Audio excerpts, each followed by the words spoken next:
అందరికీ నమస్తే. నేను మీ జయరాం. మీరు చూస్తున్నది రణబేరి సామాన్యుల న్యూస్ ఛానల్. 2024 ఎన్నికల్లో కూటమి పార్టీలు ఇచ్చిన చంద్రన్న బీమా హామీ గురించి, అధికారంలోకి వచ్చినాక కూటమి ప్రభుత్వం వైఎస్ఆర్ బీమా బకాయిలను చెల్లించకపోవడం గురించి, అధికారంలోకి వచ్చిన 5 నెలలకే తమ పార్టీ కార్యకర్తల కోసం ఇన్సూరెన్స్ చేయించిన చంద్రబాబు నాయుడు ముఖ్యమంత్రిగా బాధ్యతలు చేపట్టిన 19 నెలల తర్వాత కూడా చంద్రన్న బీమా పథకాన్ని ప్రారంభించకపోవడం గురించి, ఈ 19 నెలల కాలంలో సహజంగా ప్రమాదవశాత్తు మరణించి ఇబ్బందులు పడుతున్న పేదల కష్టాల గురించి నాకు తెలిసిన నిజాలను మీతో షేర్ చేసుకుంటున్నా. 2024 ఎన్నికల్లో తెలుగుదేశం, జనసేన పార్టీలు తమ ఉమ్మడి మేనిఫెస్టోలో చంద్రన్న బీమా పథకం కింద సహజ మరణానికి 5 లక్షలు, యాక్సిడెంట్ మరణానికి 10 లక్షలు ఇస్తామని హామీ ఇచ్చాయి. ఈ ఎన్నికల్లో ఎన్డీఏ కూటమి విజయం సాధించింది. 2024 జూన్ 12న ప్రమాణ స్వీకారం చేసిన ఎన్డీఏ ప్రభుత్వం అధికారంలోకి వచ్చి ఇది 19వ నెల. ఈ రోజు వరకు రాష్ట్ర ప్రభుత్వం చంద్రన్న బీమా పథకాన్ని ప్రారంభించలేదు. ఎలక్షన్ కోడ్ ఇంకా అనేక ఇతర కారణాల వల్ల వైసీపీ ప్రభుత్వంలో వైఎస్ఆర్ బీమా పథకం కింద 13,421 కుటుంబాలకు బీమా సొమ్ము చెల్లించలేదు. ఈ బాధిత కుటుంబాలకు బీమా సొమ్ము చెల్లించాలంటే 229 కోట్లు అవసరం. బీమా డబ్బుల కోసం బాధితులు ప్రభుత్వ ఆఫీసుల చుట్టూ తిరుగుతున్నారని ఈనాడు పత్రికలో 2024 అక్టోబర్లో వార్త రాశారు. ఎన్డీఏ ప్రభుత్వం అధికారంలోకి వచ్చాక అసెంబ్లీలో 2 బడ్జెట్లు ప్రవేశపెట్టింది.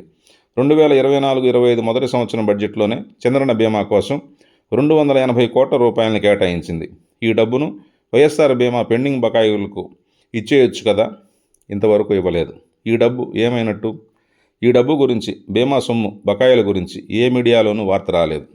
ఓవైపు వైఎస్ఆర్ బీమా బకాయిలు పెండింగ్లో పడి 2 ఏళ్లు కావస్తున్నా, మరోవైపు 19 నెలలుగా చంద్రన్న బీమా అమలు కాక అటు ప్రతిపక్షాలు, ఇటు ప్రజలు కూటమి ప్రభుత్వం ఎన్నికల హామీలను నెరవేర్చడం లేదని ఆందోళన చేస్తున్న నేపథ్యంలో వీరి దృష్టి మళ్లించేందుకు కూటమి ప్రభుత్వం అనుకూల ప్రసార సాధనాల్లో చంద్రన్న బీమా పథకం కొద్ది రోజుల్లోనే అమలు జరిగిపోద్దంటూ 2024 అక్టోబర్, నవంబర్ నెలల్లోనే వార్తలు ప్రచురించారు. 2024 అక్టోబర్ 11న ఈనాడు దినపత్రికలోనూ పేదలందరికీ వర్తించేలా చంద్రన్న బీమా పథకం సిద్ధమవుతుందని, కుటుంబంలో సంపాదనా పరుడికే కాకుండా సభ్యులందరినీ బీమా పరిధిలోకి తీసుకొచ్చేలా ఏర్పాట్లు చేస్తున్నారని రాసుకొచ్చారు.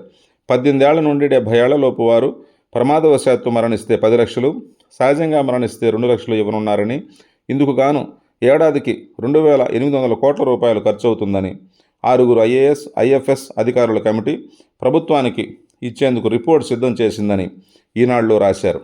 ఈనాడు ఈ వార్త రాసి కూడా సంవత్సరం 3 నెలలు దాటింది. ఆ కమిటీ ఏమైందో, ఆ రిపోర్ట్ ఎక్కడుందో, ఇంతవరకు చంద్రన్న బీమా పథకం మొదలే కాలేదు. రాష్ట్ర ప్రభుత్వం ఎన్నికల మేనిఫెస్టోలో సహజ మరణానికి 5 లక్షలు ఇస్తామని చెప్పి అధికారంలోకి వస్తే ఓట్లేసిన ప్రజలకి 2 లక్షలు మాత్రమే ఇచ్చేలా అధికారుల కమిటీ ప్రభుత్వానికి సిఫారసు చేసిందట. ఈ మాట కూడా ఈనాడే చెప్పింది. కేంద్ర ప్రభుత్వ బీమా పథకాలకు చంద్రన్న బీమా పథకాన్ని లింకు చేయడం ద్వారా ఆర్థిక భారం తగ్గించుకోవాలని రాష్ట్ర ప్రభుత్వం భావిస్తోంది. చంద్రన్న బీమా పథకానికి ఏడాదికి 2,800 కోట్ల రూపాయలు అవసరం అవుతాయని అధికారులు అంచనా వేస్తున్నారు. వైఎస్ఆర్ బీమా పథకం గడువు 2024 జూన్ 30తో ముగిసింది. 2024కు ముందు 3 సంవత్సరాల్లో నమోదైన క్లెయిమ్ల ఆధారంగా రాష్ట్రంలో సంవత్సరానికి ప్రమాదవశాత్తు మరణించే వారి సంఖ్య 13,000, సహజ మరణాలు 39,000 ఉంటాయని అధికారుల కమిటీ అంచనా వేసింది. ఈ అంచనాను బట్టి చూస్తే కూటమి ప్రభుత్వం అధికారంలోకి వచ్చిన 19 నెలల కాలంలో ప్రమాదవశాత్తు కానీ, సహజంగా కానీ మరణించిన వారి సంఖ్య సుమారు 82,000 వరకు ఉంటుంది. అంటే చంద్రన్న బీమా పథకం అమలు కాకపోవడం వల్ల ఈ 82,000 మంది బీమా సొమ్ము నష్టపోయినట్టే కదా. ఈ ప్రజల నష్టం, కష్టం ఏ మీడియాకు పట్టదు. 2 సంవత్సరాలుగా బీమా సొమ్ము రాక పేదలు ఆర్థికంగా ఇబ్బందులు పడుతున్నారు. 2011-12 ఆర్థిక సంవత్సరంలో నేషనల్ శాంపిల్ సర్వే ఆఫీస్ తీసిన పేదరిక అంచనాల ప్రకారం దేశంలో సుమారు 22% మంది పేదలున్నారు. వెనుకబడిన ప్రాంతాల్లో, గ్రామీణ ప్రాంతాల్లో ఈ సంఖ్య మరింత పెరుగుతుంది. గ్రామాల్లో ప్రజల అవసరాలను అవకాశంగా మలుచుకొని వారాల వడ్డీకి అప్పులు ఇచ్చే ఫైనాన్స్ కంపెనీల దగ్గర పేదలు గత్యంతరం లేక డబ్బులు తీసుకుంటున్నారు. ఇళ్ల మధ్యలో ₹3 నుండి ₹10 వడ్డీ వరకు ఈ తరహా కుటుంబాలు అప్పులు చేస్తున్నాయి. జీవితాంతం వడ్డీలు కడుతున్నాయి.